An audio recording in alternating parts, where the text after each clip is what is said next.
Olá, estamos de volta para mais um bate-papo e agora realmente falando da criança com déficit de atenção.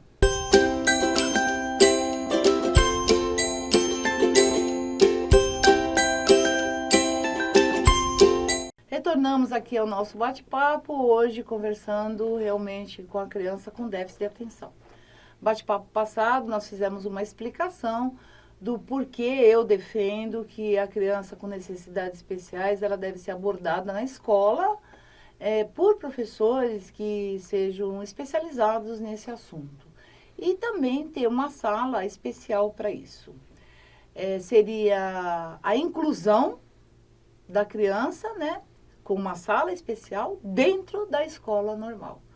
Então, o nosso município vai continuar atendendo essas crianças com necessidades especiais e eu acredito que a partir do ano que vem, de uma forma diferente.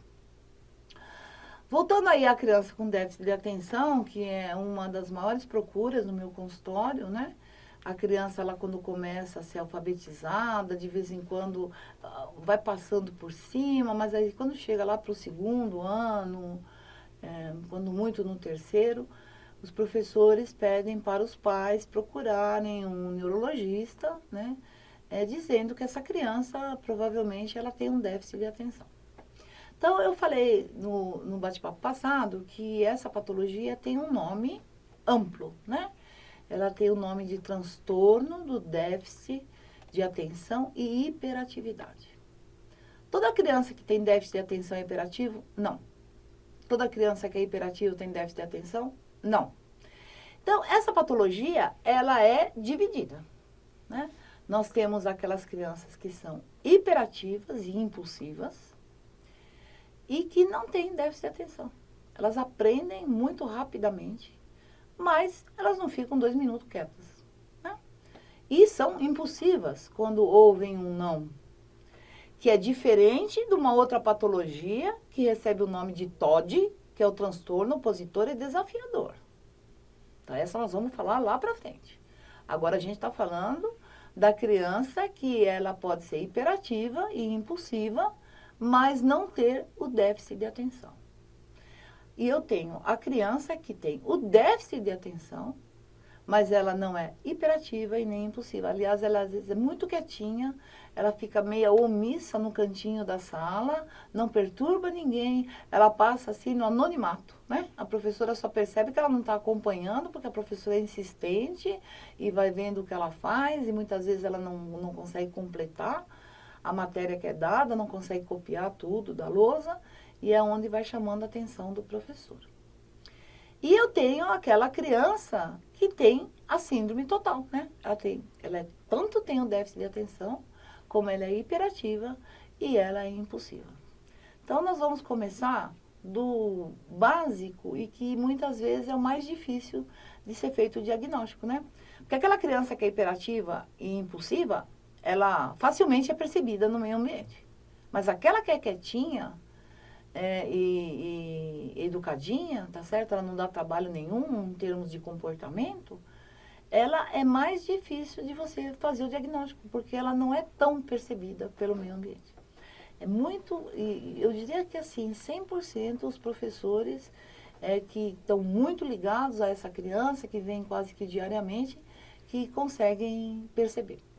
Então, ela é aquela criança que na sala de aula ela é comportada, ela é quieta, ela é cordial com os coleguinhas, né? É uma criança que na escola só recebe elogios na parte comportamental, mas ela é extremamente dispersa. E o pior, ela não consegue memorizar e ela não consegue deslanchar no aprendizado. Aí as mães me perguntam, quando elas chegam com esse tipo de cartinha da escola dizendo isso, ai, doutora, mas a senhora não acha que ele é muito novinho e ele não tem maturidade para aprender? Mas a senhora não acha que talvez a escola esteja pedindo que ele copie muita coisa e ele é muito pequeno, não consegue fazer isso? Vamos falar um parênteses. Hoje, o nosso sistema de educação mudou, né? Quando eu entrei na escola, eu tinha que entrar com 7 anos de idade Porque havia todo um estudo neurológico que com 7 anos eu já teria uma maturidade maior para poder acatar as ordens da professora e ficar aquelas horas fora da minha casa, né? Saindo debaixo da proteção da minha mãe. Então, isso nós estamos falando de mais de 50 anos, tá? Então, todas as crianças tinham que entrar com 7 anos completos na escola para serem alfabetizadas. Mas isso nós estamos falando da escola do governo. Na escola particular, eles já aceitavam crianças a partir de 5 anos de idade para fazer o jardim da infância e fazer o pré-primário, né? Para já ter um início daquela alfabetização. Então, o caminho era muito assim, mesmo das famílias que tinham dinheiro, a gente ia lá, tinha um parquinho infantil, você ia no parquinho infantil, na hora que era o jardinzinho, aí no pré, você já ia numa escolinha lá particular para poder começar a ter aqueles ensinamentos, e quando você adquiria a idade, todos iam para a escola estadual, inclusive eu. Por quê? Porque naquela época a escola estadual era a melhor escola que tinha, né? Se vocês, o pessoal que está me ouvindo, os avós, os pais aí, o pessoal um pouquinho mais de idade, vai lembrar do Kennedy em Americana, formou grandes médicos, grandes advogados, grandes engenheiros. Era uma escola padrão, né? Para a região de Campinas. E assim, em São Paulo, você tinha várias escolas, eu sou de São Paulo, você tinha várias escolas estaduais e da prefeitura que eram padrão nota 10, né? Você não precisava de cursinho, você não precisava de nada. E aí a criança, naquela época, ela tinha uma maior maturidade mesmo, para ela poder, já quando ela entrava no primeiro ano primário, ser alfabetizada. Hoje mudou.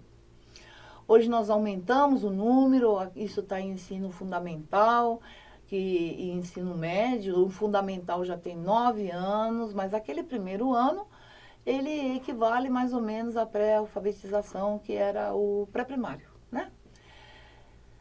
E a criança vai para esse pré-primário, muitas vezes ainda com menos de 6 anos, né? Ela vai completar 6 anos ainda. E existe a imaturidade? Sim, existe. Mas ela é responsável por todo esse déficit de atenção? Não. O déficit de atenção, ele tem origem genética. Então, pais que tenham déficit de atenção, tem uma grande probabilidade que os filhos também tenham. Ah, mas se faz algum exame? A neurologia ainda está caminhando em passos, né? Eu diria que agora um pouquinho maiores. A gente já descobriu que existe toda essa parte da genética, né? Mas nessa evolução a gente conseguiu descobrir que as pessoas que têm um déficit de atenção, elas têm um problema no córtex cerebral. Ele, na região frontal, ele é um pouco menor do que as pessoas que não tenham esse tipo de patologia. Nesse córtex, ele é responsável por receber alguns neurotransmissores, como a noradrenalina e como a dopamina, que nós produzimos diariamente, isso aí. E eu recebo pouco. Então, isso é uma das causas. Já assim, totalmente assinada pela medicina? Não, nós ainda estamos estudando. Também existe algumas escolas que estão fazendo um estudo de que mães que faziam uso de drogas, tanto faz a droga como a cocaína, a maconha, também o álcool, você pode afetar essa parte do cérebro que é o córtex. Existe também um estudo em cima do problema familiar. Como a criança vem apresentar isso já numa hora de alfabetização, que essa família tenha muita discussão em casa, que essa família passe por necessidades econômicas. Então, existe um grupo que está estudando se esse tipo de situação poderia interferir nesse déficit de atenção. E nós estamos caminhando, né? Anos atrás, a gente não tinha nem o diagnóstico. A criança era custosa, ela não gostava de ir na escola. Hoje, nós já temos o diagnóstico, né? E já sabemos por onde é que nós vamos caminhar. Então, o déficit de atenção, esse que não tem hiperatividade, não tem a impulsividade, a criança tem uma distração muito grande, um foco, assim, ela consegue focar o assunto, o objeto, às vezes por segundos. Ela tem uma memorização difícil. E isso é acompanhado de outros vários problemas, como, por exemplo, se eu não foco, eu não consigo fazer, sabe, uma letra cursiva rápida para eu poder copiar o que está na lousa. Eu não consigo ter um planejamento do que é prioridade, né? A prioridade é eu copiar o que está na lousa, eu pegar a borracha que caiu no chão, eu olhar para o amiguinho. Então, eu não consigo formar nesse córtex uma linha de prioridade. O que eu devo fazer primeiro. E quando você chega no consultório do neurologista, ele olha, ele observa a criança no meio, ele observa, porque as mães falam assim, nossa, doutora, mas só de ver sim, porque a gente tem um ritual, a gente vai observando que essa criança consegue focar ou não focar, conversas que a gente tem, a própria carta que vem da escola, e a gente consegue chegar nesse diagnóstico. Nós vamos continuar isso no próximo bate-papo, que deve estar interessante. E eu vou falar um pouquinho desse Centro de Desenvolvimento Neurológico, que faz parte dos meus projetos.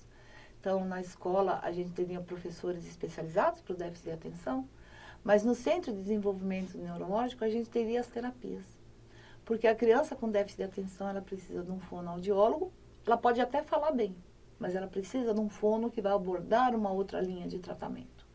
Muitas vezes ela precisa do terapeuta ocupacional para poder ter maior flexibilidade, maior rapidez na escrita. Precisa, sem dúvida nenhuma, de psicólogos. Essa família precisa de uma orientação de como é que a gente vai abordar essa criança com esse problema. Então, esse centro de desenvolvimento teriam esses terapeutas e uma ala específica para essas crianças, né? Onde a gente também tivesse sempre a participação dos pais, com reuniões, para a gente saber como vai o desenvolvimento dessa criança, e sem dúvida nenhuma o pedagogo como a figura principal, né, para fazer um acompanhamento e para ver o que essa criança precisa. Porque às vezes a gente começa a fazer essa criança na terapia, entender, ela já está no 3º ano, mas ela não tem o conteúdo do que foi feito no 1º ano. Então você muitas vezes tem que retroceder, para que essa criança tenha a base do aprendizado. E aí entram os pedagogos, que são os profissionais especializados nisso, né? Para determinar e ditar o ritmo de aprendizado dessa criança. Então, isso daí faz parte, né, de um dos meus projetos, que é esse Centro de Desenvolvimento Neurológico Infantil. Então, a criança com o déficit de atenção, ela está incluída numa criança com necessidades especiais, porque ela tem que ter, pelo menos no primeiro momento, uma abordagem diferente da criança que tem um desenvolvimento neurológico normal. Tem surgido várias perguntas, né? E assim como a gente está aproveitando esse bate-papo para desenrolar a minha campanha, então tem surgido várias perguntas do tipo assim, nossa, doutora Simara, a senhora faz tanta coisa, já trabalha há tanto tempo, a senhora vai ter tempo de estar olhando esse projeto? Ah, sem dúvida nenhuma, né? Eu já cheguei num patamar do meu desenvolvimento como médica que já existe a necessidade de eu sair de dentro das paredes do meu consultório e realmente participar mais do desenvolvimento em campo. Quando eu falo em campo, é junto às terapias, junto às famílias dessas crianças, porque é aí que realmente a gente vê se o trabalho da gente está fazendo diferença, né? E eu acredito que sim, isso faça muita diferença. O pessoal também pergunta se eu tenho família, ou se eu fico o tempo todo trabalhando, né? Porque eu dou plantão na UTI, eu tenho um consultório, eu tenho um ambulatório de neuropediatria e ainda estou fazendo uma campanha eleitoral. Isso daí é uma resposta que a gente vai fazer no próximo bate-papo, que aí vocês vão aprendendo a me conhecer também. Então, eu sou a doutora Silmara, candidata a vereadora aqui pela cidade de Nova Odessa. Eu sempre falo Nova Odessa porque eu estou com vários seguidores na minha página do Facebook, graças a Deus, mais de 1.300 seguidores, e muitos não são da cidade de Nova Odessa. Então, eu sou candidata a vereadora aqui na cidade de Nova Odessa, o meu número é 45444.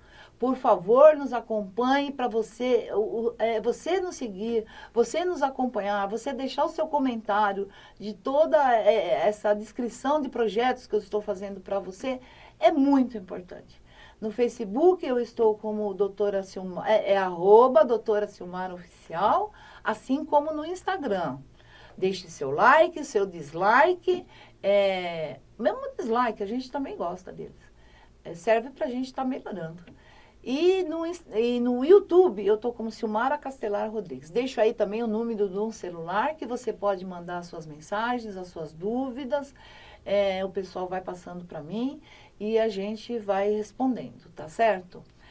Para você, o meu muito obrigado. Conto com o seu apoio para que a gente juntos possa desenvolver esse projeto em Nova Odessa. Não se esqueça. A gente não pode deixar de cuidar da nossa gente. Nova Odessa espera isso de você. Bye, bye.